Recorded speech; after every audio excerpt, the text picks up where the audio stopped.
Good evening, everyone. I am Divyansh Rugwani, and today I'm going to discuss with you all the topic of basic sciences in uvea and clinical approach to anti-uveitis under the moderation of Dr. Saranya ma'am. So today, the topics that would be covered would be the development and anatomy of the uveal tract. In anatomy, we'll cover the iris and the ciliary body, which would help us to approach the anterior uveitis. So before starting to our main topic, we all should know about the layers of the eyeball. The eyeball consists of three layers: the fibrous tunic, the vascular tunic, and the retina. Our main topic today would be about the vascular tunic, which includes the iris, the ciliary body, and the choroid. The uveal tract, which forms the middle vascular coat of the eyeball, this term was first used by Galen, who was a Roman physician, who actually compared it with a grape, skin of grape, with the stalk removed, which looks like a pupil. As you can see in this diagram also, this is the iris, the ciliary body, and the choroid, and the pupil, which is the central aperture in the iris, looks like the stalk which is removed from the grape. Next, we can move to the development of the uveal tract. So, the development of the eyeball usually commences at the 22nd day, and most structures of the eyeball are derived from the optic vesicle and the lens placoid. The optic vesicle, which is formed from the neuroectoderm, and the lens placoid, which is formed from the surface ectoderm. The other structures which develop in the eyeball are from the surrounding mesenchyme fills the optic vesicle and surrounding the optic vesicle. As you can see here, this is the neuroectoderm. This whole area between is the mesenchyme. The iris in this diagram, as you can see, forms from the neuroectoderm, whereas the stroma forms from the surrounding mesenchyme. The choroid in the 6th and 7th weeks is formed from the mesenchyme, which is the inner vascular layer of the mesenchyme, and it becomes continuous with the ciliary body in front and with the pia and arachnoid matter behind. Coming to the ciliary body, as you can see here, consists of the epithelial layer, the stroma, and the muscles. The muscles of the ciliary body are formed from the surrounding mesenchyme, as you can see here, whereas the epithelium is developed from the neuroectoderm. After the development, now we will move to the anatomy of the iris.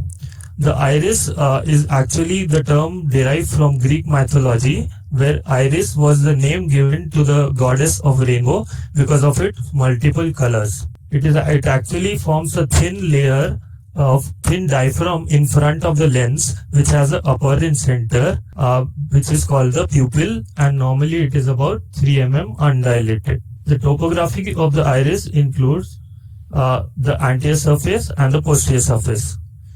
The anterior surface of the iris is about 10 to 12 millimeter in diameter, which is divided in the pupillary zone and the ciliary zone.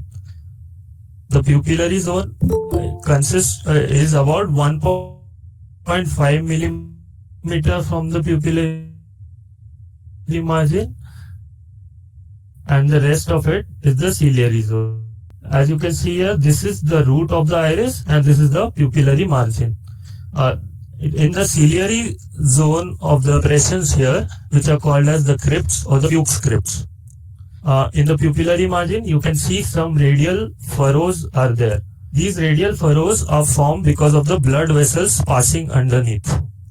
The distinction between the ciliary zone and the pupillary zone is formed by a collarette or an iris frill.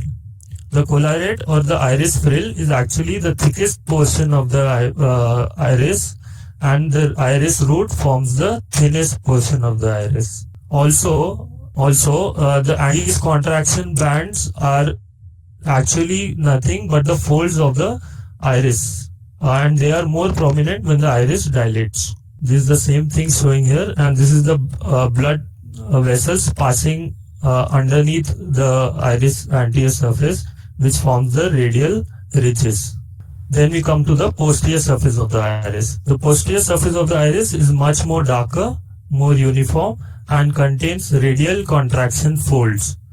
And some part of the posterior surface of the iris is actually overlapped on the on the pupillary margin, which gives it a dark color, and it is called as the pupillary ruff. The color of the iris is due to the pigments present in the melanocyte, that is the melanin. So usually all the light that enters the iris is absorbed by the melanin. But if there are less number of melanin, as in case of blue irises, there is more scattering of light, less absorption. The longer wavelengths are absorbed and the shorter wavelengths of blue light is more scattered, giving it a blue hue. Whereas in albinos, there is lack of pigment in the iris, so they have a usually bluish hue with a reddish hue because of the reflection of the blood from the iris vessels and the retina. Divyansh, I'll stop you here Coming for a to the minute. Divyansh, can you go back Yes, to the ma'am. previous slide, please? If Yes, any of ma'am. the first year PGs can tell us what is the difference between, while we're on the topic of the color of the iris, what is the difference between heterochromia iridum and heterochromia iridis? Any of the first year PGs, please. When do you call it heterochromia iridum and when is it heterochromia iridis? When the color of the iris is different in a single eye, it is known as heterochromia iridum, and the difference is between the two irises of the two eye, it is known as heterochromia iridis. Yeah, right. You can proceed, Divyansh. So coming to the microscopic structure of the iris, as you can see in this diagram, it is divided into 4 layers. The anterior layer called the anterior limiting membrane, the iris stroma, and the pigmented and the non-pigmented epithelium, which are named as the anterior epithelium and the posterior epithelium. So the anterior limiting layer is actually formed from melanocytes and fibroblasts. It is just the condensation of the anterior part of the stroma. As you can see here, it is absent in areas of crypts. So that's why whenever we want to do a YAG PI, it is we can hit it here so that the energy required is less. The color of the iris actually depends on this layer, that how much amount of the melanin is present here, and also the neovascularization of the iris that happens occurs in this layer. Coming to the stroma consists of the collagen fibers, the muscles and the nerves. The muscles present in the iris are the sphincter pupillae muscle and the dilator pupillae muscle.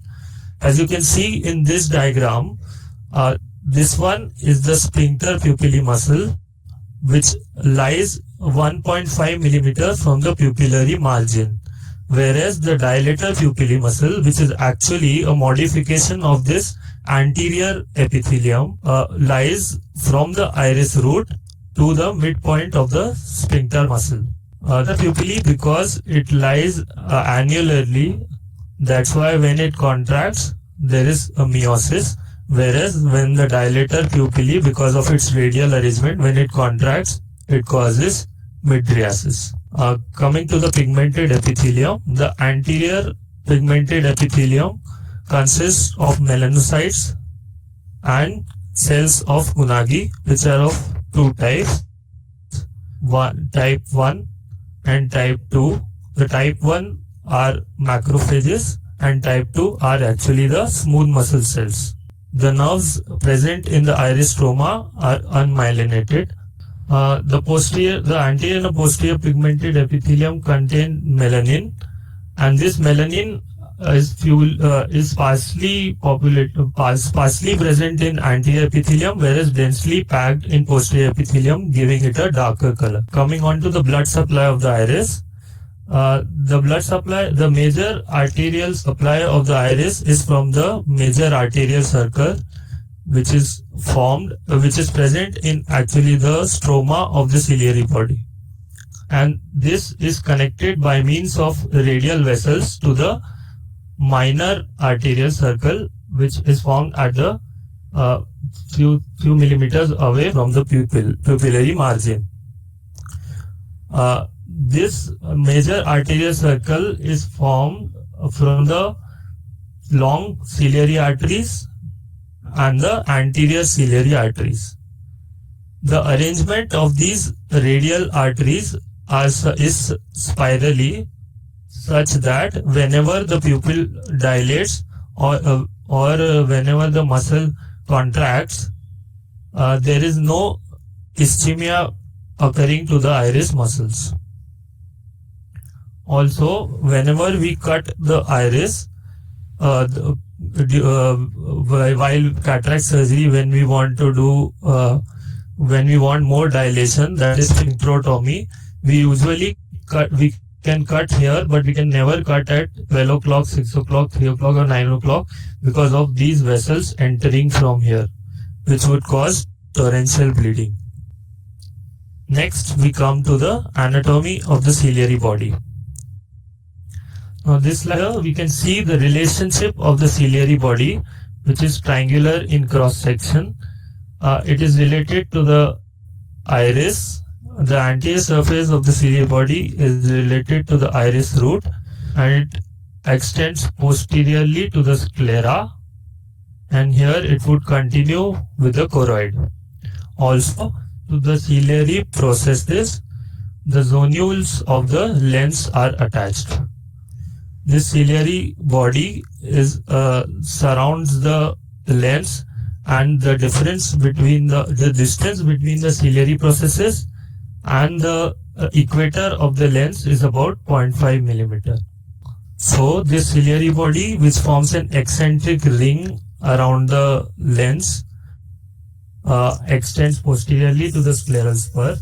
It is about 5.9 millimeter nasally and 6.7 millimeter temporally, and it is brown in color due to the presence of melanin.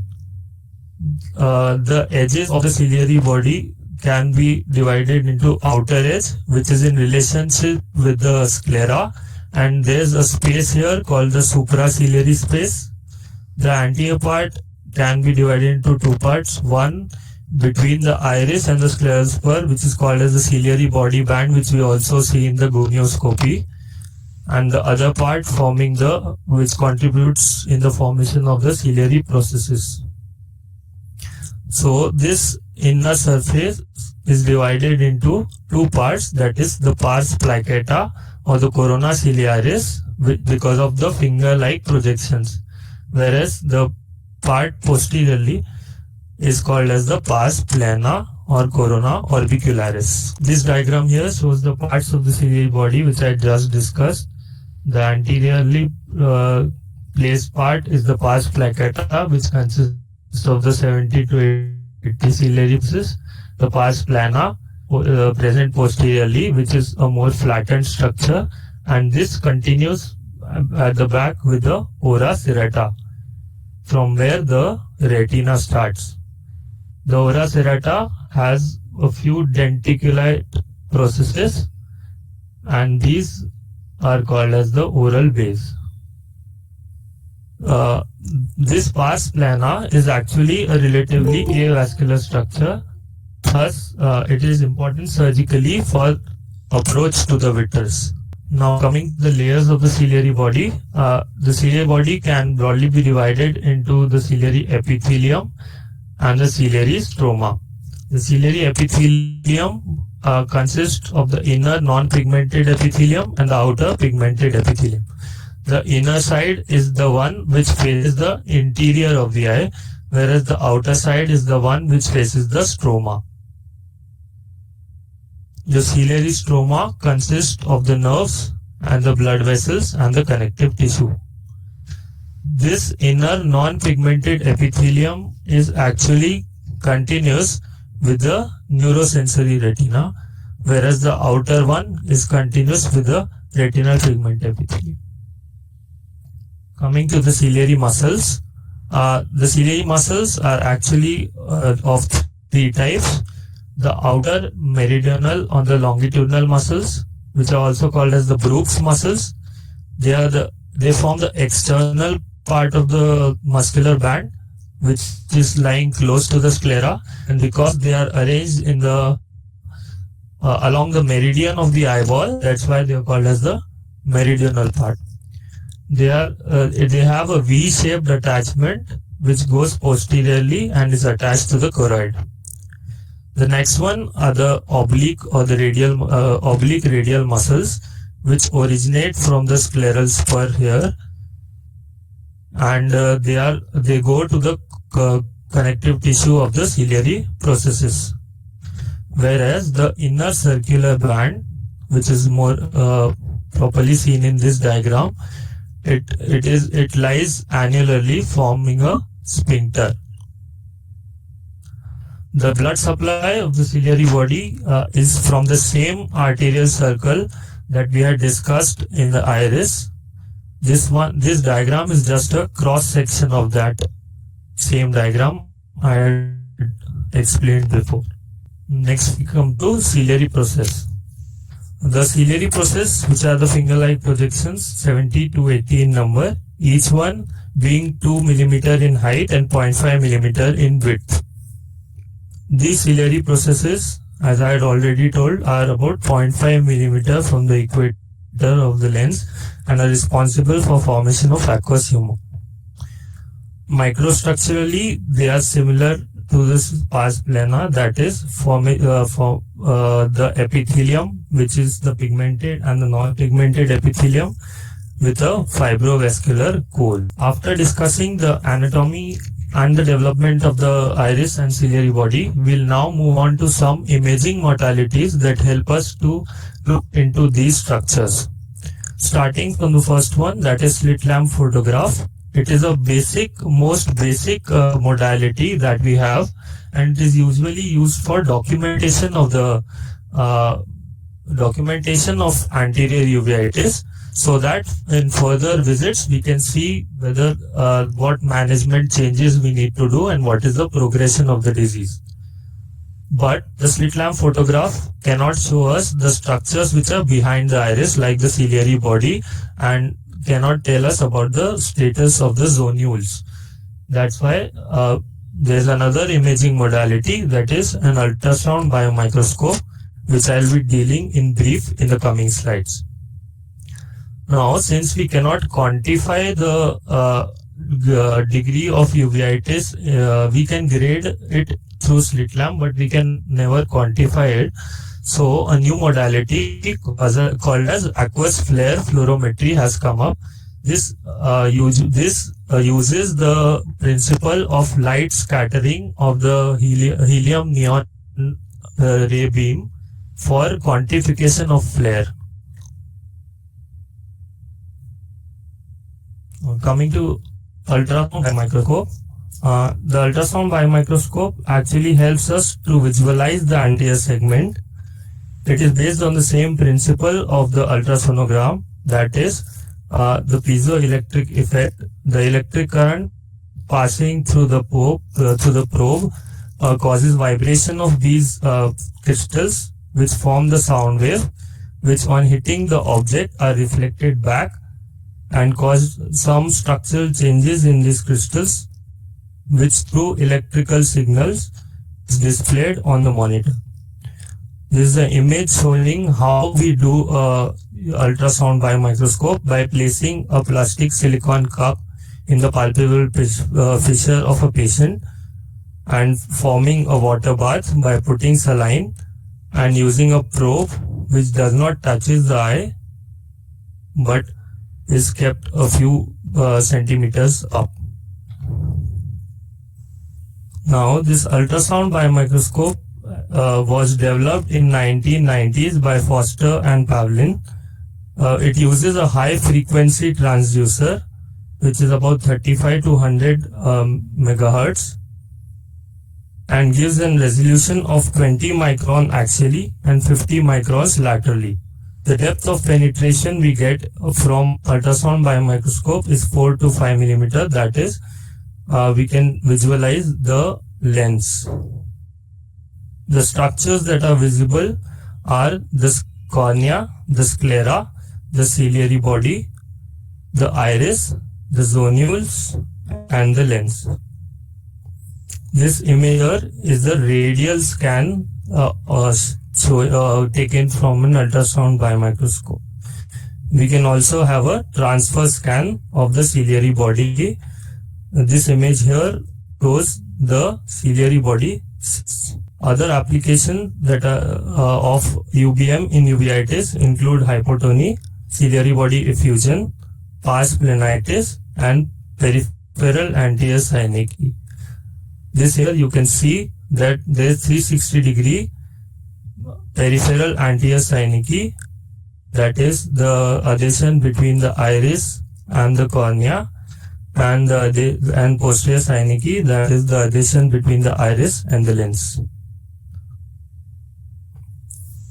Now, after we have seen the development, anatomy, and the various modalities to image anterior segment, we now move to the clinical approach to anterior uveitis.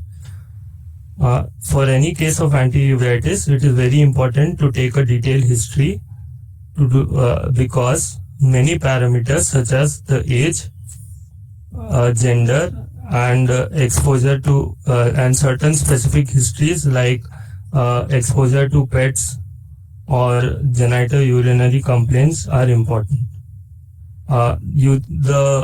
Usually the patient with anterior uveitis has a bimodal age representation, and if the extremes of ages are involved, it is usually seen in masquerade syndrome. Moving to more points that we look for in anterior uveitis. So we all should know about the symptoms of anterior uveitis, the onset, course, and duration of the disease, so that we can come to a probable cause for an appropriate treatment. The symptoms of anterior uveitis. These are. I'll interrupt you here, Divyansh, for a minute. If Yes. Anyone can tell us, so he's told us what the main symptoms are, as you can see on the slide. It would be photophobia, redness and watering, blurring of vision, and a dull aching pain. Now that you know a little bit about the anatomy of the iris and the ciliary body, can any of you tell me what would be the likely cause of photophobia? Likely cause of photophobia, otherwise I'm going to pick someone. What is the cause of photophobia and anterior uveitis? Ma'am, it occurs, hello? Yeah. It occurs because of ciliary spasm that happens.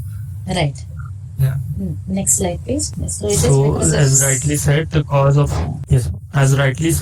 of photophobia is due to ciliary muscle spasm, but also the cause may be due to corneal epithelial edema, which causes irritation of the fifth nerve and the pupillary muscle involvement. Similarly, the cause of dull aching pain is also ciliary muscle spasm and can also be due to sudden raise in intraocular tension. The blurring of vision is actually the most common symptom, and it may be due to the turbidity in the aqueous medium. After we see the symptoms of anterior uveitis, it is very important to categorize the anterior uveitis for seeing further management and treatment. So, based on the onset of the symptoms, it can be divided into sudden onset and insidious onset. The duration of the symptoms, it can be divided into limited duration or persistent. Limited duration involves 3 or less than 3 months, and persistent symptoms involve more than 3 months.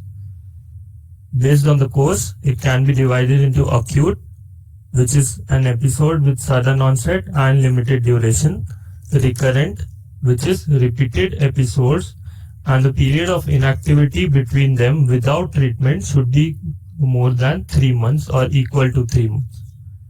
And chronic, that is the period of inactivity after discontinuing treatment is less than 3 months. This is a broad flowchart showing the etiology of anterior uveitis, which can broadly be divided into infectious, which most commonly caused by tuberculosis, leprosy, and viral causes. Non-infectious, that is HLA-B27 positive spondyloarthropathies, sarcoidosis, and tubulointerstitial nephritis uveitis. Idiopathic, that is Fuchs heterochromia iridocyclitis, and Posner-Schlossman syndrome, that is glucomacyclitic crisis.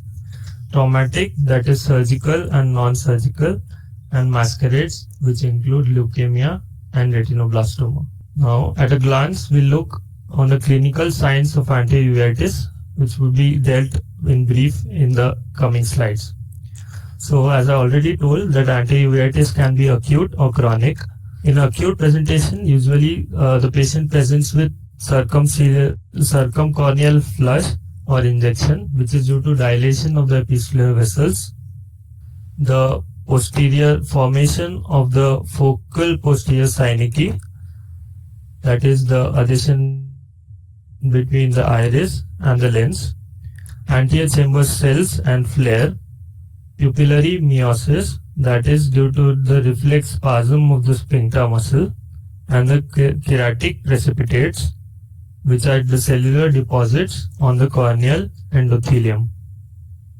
All this occurs because of the inflammation of the iris capillaries. The non-fenestrated iris capillaries lose their blood aqueous barrier, and the cells actually come into the anterior chamber with the inflammatory mediators. Also, in chronic cases, the injection is usually mild or no injection, and some features like iris atrophy can occur in long-standing cases with band-shaped keratopathy, that is due to deposition of calcium hydroxide in the Bowman's layer, and also a complicated cataract which occurs due to the thickened lens capsule due to the posterior synecdoche, which causes altered membrane permeability. Next, we come to the examination of the eye through slit lamp.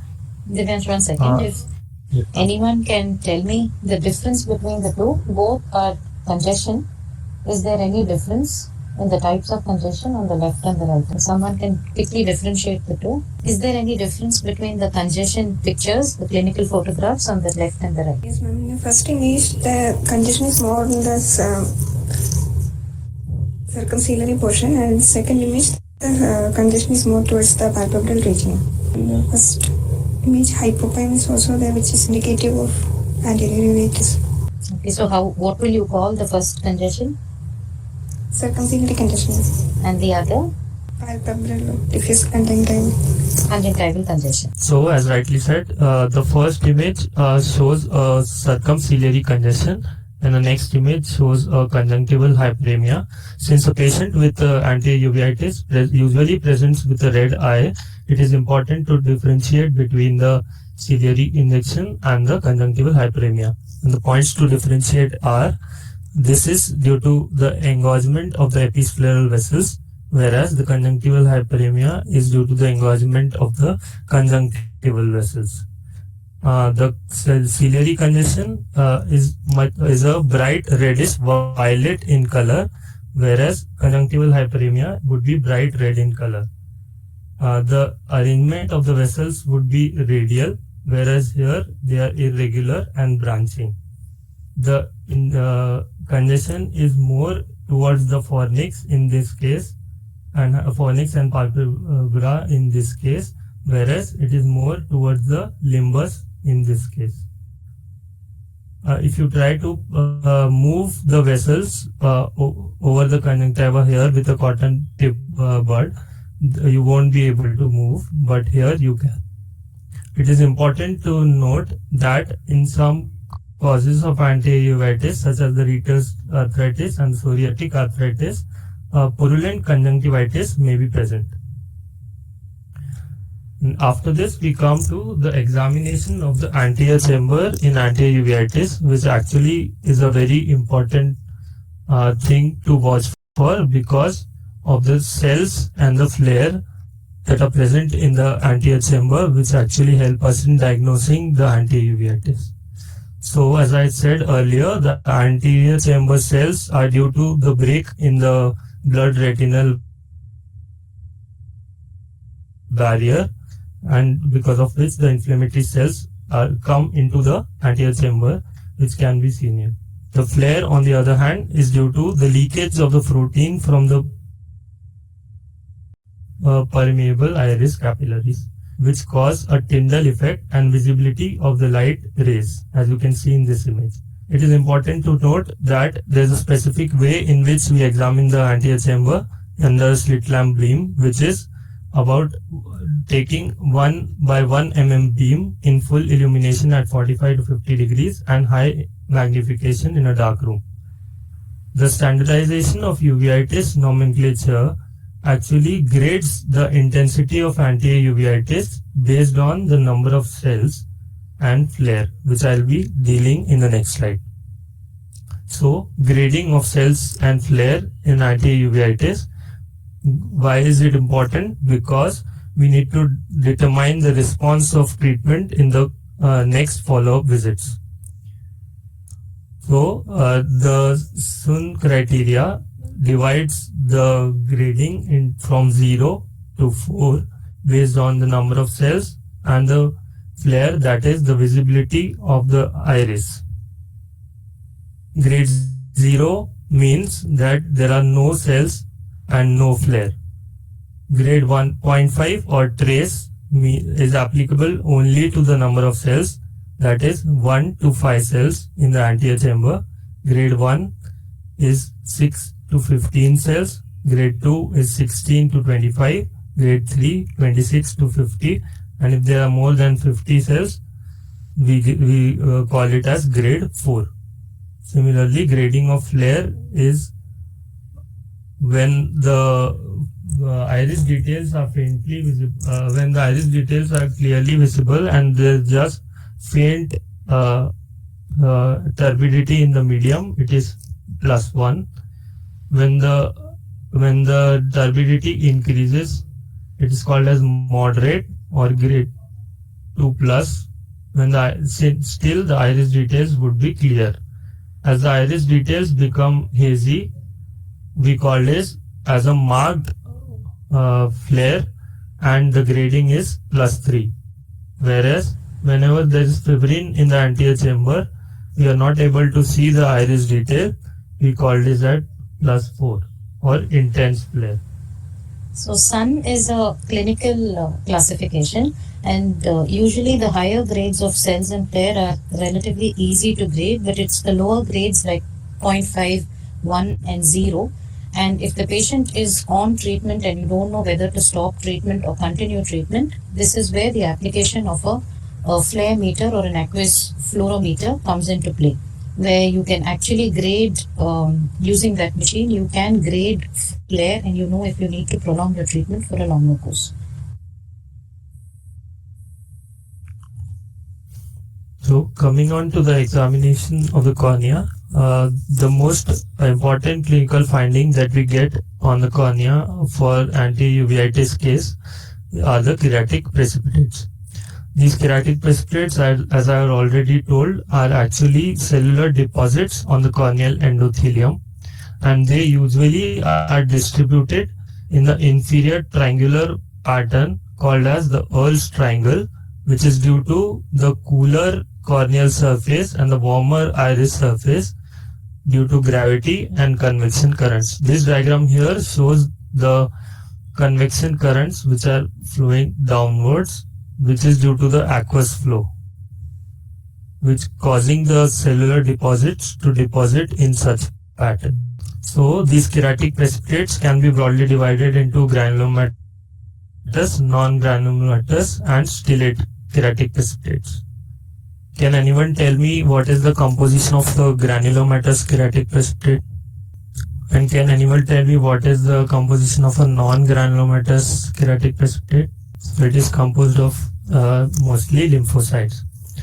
So as you can see here in the first image, the granulomatous keratic precipitates, which are composed of the epithelioid cells and the macrophages, are larger, they are greasy and fluffy, and most commonly these are seen in infectious uveitis, whereas the fine, discrete, dirty white keratic precipitates, which are composed mostly of lymphocytes, are seen in non-infectious uveitis. This image here shows the presence of diffuse stellate capes seen in Fuchs and viral uveitis. Coming on to the pupil and the iris involvement in a case of anti-uveitis. So the iris and pupil involvement may be in the form of synecdoche, that is the adhesion of the iris between the iris and the lens, or iris and the cornea.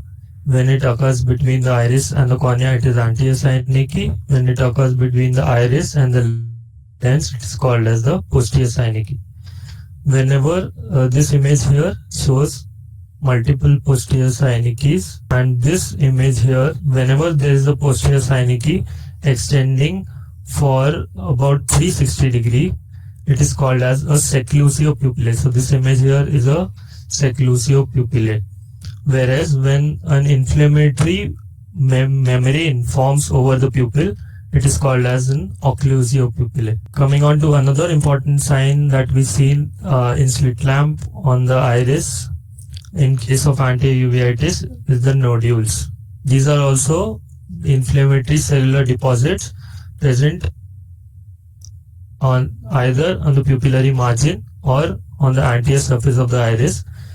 When they are deposited on the anterior surface, these are called as the Bosaka's nodule, whereas whenever these are deposited on the pupillary margin, these are called as Koppel's nodules. And these are usually seen in granulomatous. These are seen in granulomatous uveitis, which is most commonly caused by sarcoid, tuberculosis, syphilis, and some cases of non-infectious like VKH syndrome. There is also one more nodule called the Berlin's nodules, which are seen in sarcoidosis, which may be present at the angle of the anterior chamber and more commonly visible during the gonioscopy. The intraocular pressure in anti-uveitis may rise or may fall depending upon the cause. Usually when there is an acute attack of severe anterior chamber inflammation, there is an IOP spike, which is most commonly seen in viral keratouveitis or Posner-Schlossman syndrome, that is glucomatocyclitic crisis. But in long-standing cases or whenever there is severe inflammation of the ciliary body, there is decrease in aqueous production and fall in intraocular pressure. Also, due to a membrane that is formed over the ciliary body, there may be a decrease in aqueous production, which may lead to severe hypotony or phthisis. Most of the patients in long term after repeated attacks end up in hypotony. This is an image of viral keratouveitis, which is showing iris atrophy and corneal edema due to raised intraocular pressure. After seeing the examination of a case of anti-uveitis on slit lamp, now we'll come to the basics of management of anti-uveitis. The management of anti-uveitis can be divided into medical management and surgical. The surgical end management is usually for the complications like the secondary cataract and secondary glaucoma, whereas the medical management has a protocol, which is usually we start with the topical steroids along with the mydriatics and cycloplegics. If the patient is not responding, we start with systemic steroids. If the patient is not responding, we move on to the immunosuppressive agents. The frequency of topical steroids that we use can start from every 15 minutes for the first few hours, then every half an hour, then every 1 hourly for the next few days, which have to be gradually tapered by the next 6 to 8 weeks. Usually for an acute attack, if it is severe, we use prednisolone acetate. But for a chronic anti-uveitis case, when the inflammation is not very much, we can use soft or weak steroids, which are less patent, but they have an advantage of less risk of rise in intraocular pressure, that is steroid induced rise in intraocular pressure. And these are FML, that is fluorometholone, loteprednol, and nemaxilov. The steroid-induced glaucoma is due to the deposition of it is due to the blockage of the trabecular meshwork due to steroids.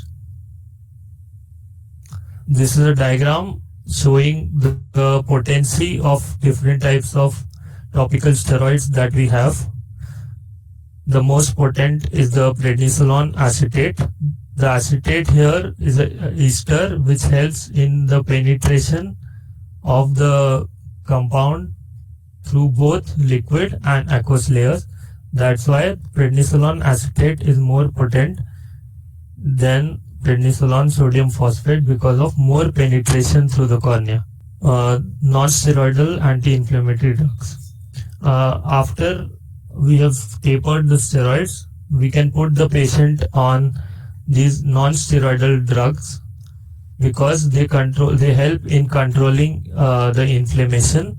At the same time, they help in sparing. These are steroid sparing agents, so that we do not have to repeat the steroids or give high dose of steroids because of its many complications. The examples include diclofenac sodium, ketorolac, and flurbibuprofene. Mydriatics and cycloplegics are used for relieving the ciliary muscle spasm, and also they are used for preventing the formation of synecdoche because they make the pupil mobile and they pull the pupil away from the lens so that the synecdoche formation is prevented. Also, in every case of anti-uveitis, it's important to do a fundus examination because of many pan-uveitis cases such as sarcoid, sarcoidosis, tuberculosis, Ward VKH disease, and sympathetic ophthalmia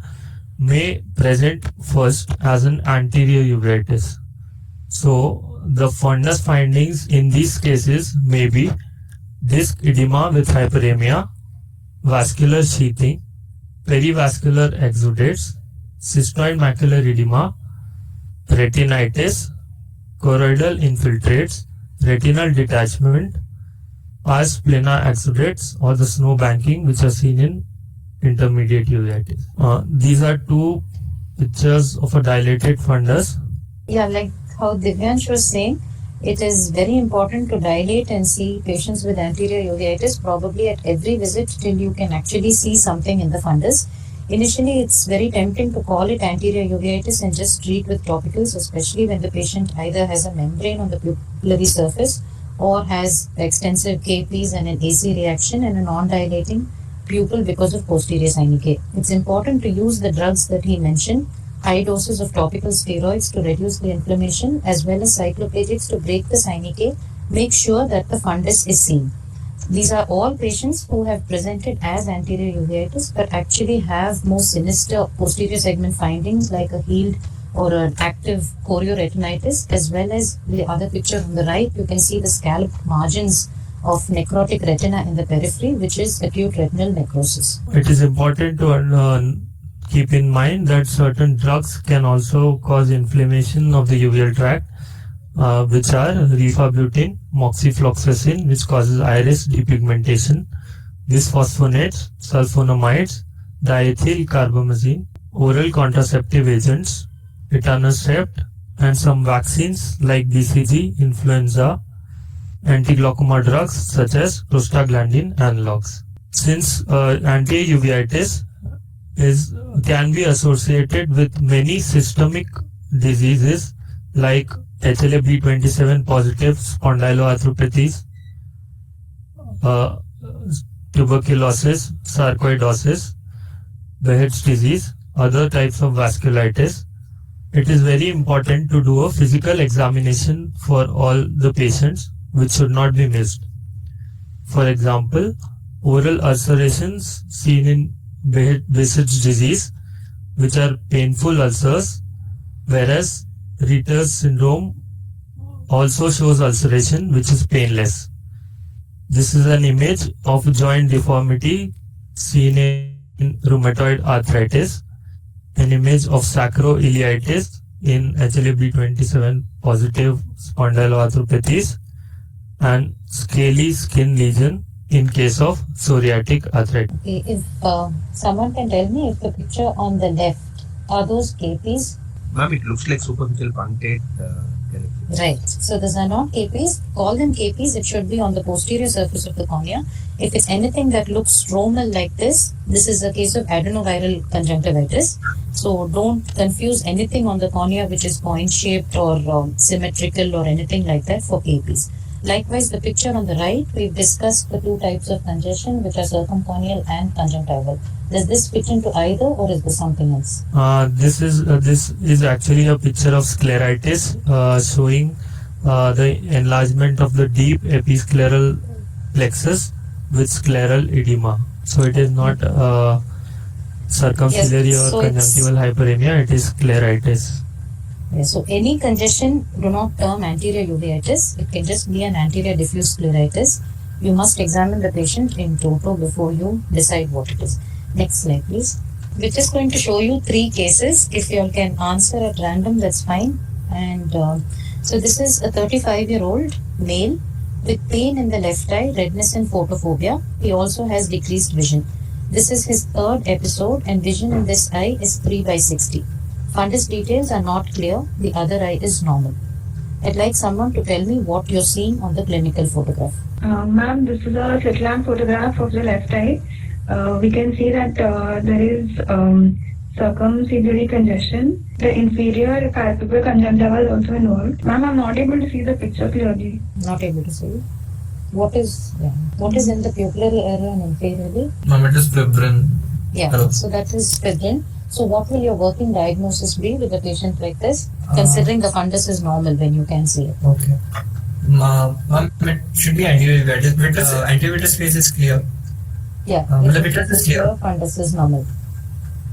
Okay, then it most likely is an inflammation in the anterior part, likely an anterior uveitis. Yes, so you KP heard right him now- classify morphological, etiological. So if you have to, and also based on the onset, if you have to put one diagnosis for this picture, what will it be? recurrent anterior uveitis. Correct? Uh, Granulomatous or non-granulomatous? most likely non-granulomatous. Alright. I can't see any nodules or KPs also I can't make out what type of Fine, KPs. fine. Okay. You can click on them. Yes, so this is acute non-granulomatous anterior uveitis, which is fibrinous and recurrent. Next slide, please. So this is what the patient looks like externally. Amber, what will be the most pertinent history you can get from this patient? Sorry? Lower ankylosing spondylitis, so lower backache. Okay, And, and if there is one investigation, this is his 3rd episode, it's not the 1st episode. So if there's That's any right. one investigation, what would it be? HLA-B27. Correct. So that's the treatment with intense topicals, cycloplegic. Wait for if there is a hypopion or a fibrin membrane, you have to wait for it to clear. Wait for the pupil to dilate. Also put the patient on oral steroids if it isn't clearing up fast enough. Keep the patient on long-term non-steroidal anti-inflammatory drugs and send the patient to a rheumatologist if required. This is the 2nd case. Who would like to answer? Any volunteer? Okay, it's a 45-year-old lady with pain in both eyes, redness and photophobia. She has blurred vision for the last 1 week. Her best corrected visual acuity is 636 N8. She has an AC reaction of 2+ cells. This is, however, the 1st episode. There are no vitreous cells and the fundus is normal except for the media haze. Anybody would like to describe what you're seeing? Leakage. Describe what you're seeing. No diagnosis. Just describe what you're seeing. Ma'am, diffuse slit-lamp examination of Yes. eye showing diffuse mutton fat KPs in the inferior cornea. Correct. So is this granulomatous or non-granulomatous basically? It's acute granulomatous Yeah, because I'm- granulomatous bilateral uveitis. Correct. And this is the 1st episode. Would you want to investigate this patient or not? Yes, ma'am, is bilateral case. All granulomatous uveitis have to be investigated even if it's the 1st episode. What are the most common causes of granulomatous anterior uveitis? Ma'am, sarcoidosis, Yes. TB, And leakage, next. Any other cause? Sarcoidosis, leakage. syphilis, should tell another cause. This is the third case.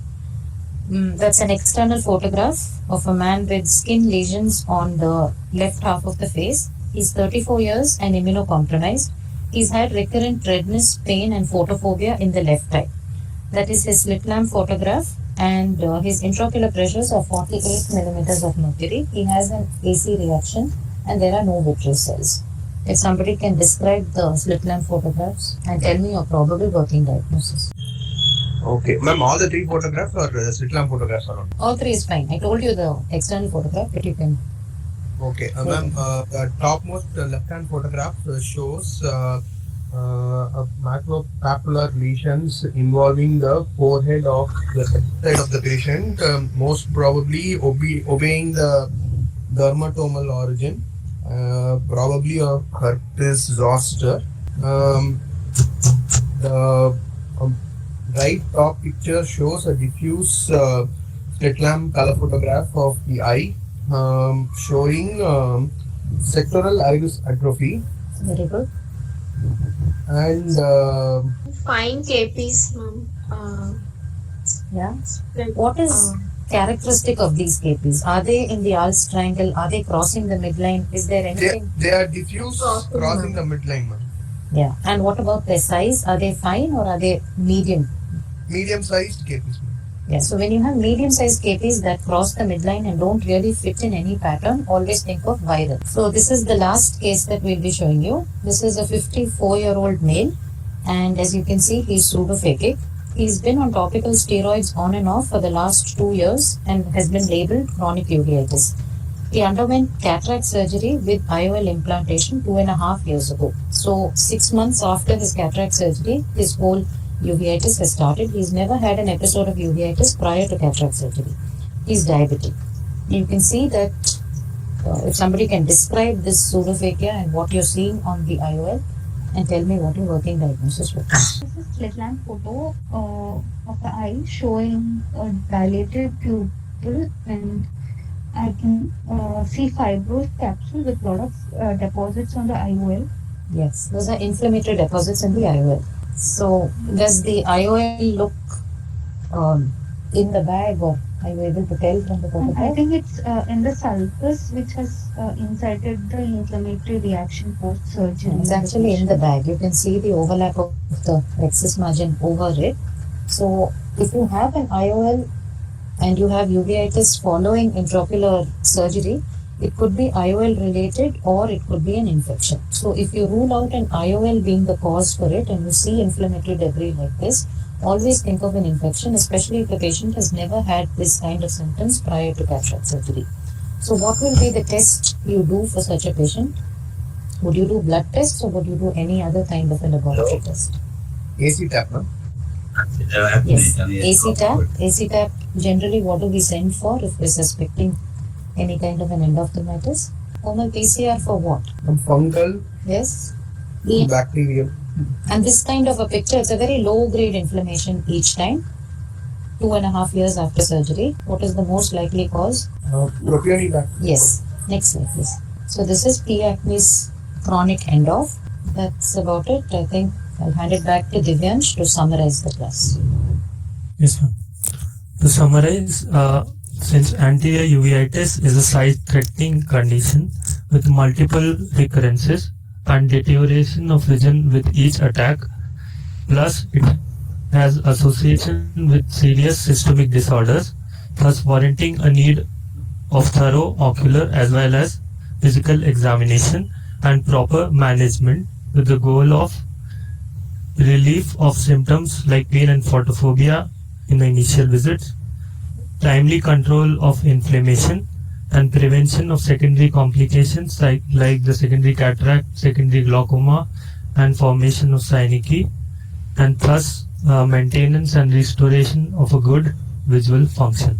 These are the references that I've used in my slides. Also, I'd like to thank Dr. JB sir for sharing all the images, most of the images that we have used. Thank you, Sarana ma'am, for guiding me throughout my presentation, and thank you one and all for being such patient listeners. Thank you very much. It was a very nice presentation and nice moderation. You know that the anterior uveitis still bothers a lot of people, a lot of patients. The reason is that they might not be apparently like an arthritis or backache or mouth or genital ulcer or any kind of a TB sarcoid. They can be idiopathic also. And that will bother that normal people will ask why I am developing this kind of uveitis.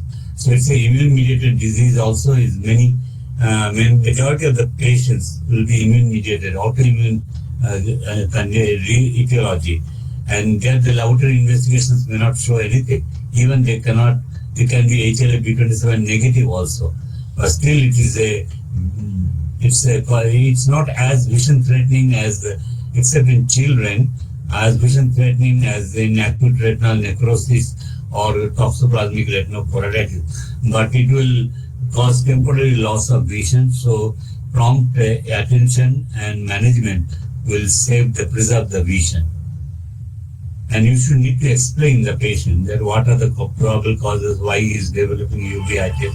Explain to that one, this is an autoimmune condition. So do you understand what is autoimmunity? What is the own tissue acting against it? Is that one? See, this happens. Yes, sir.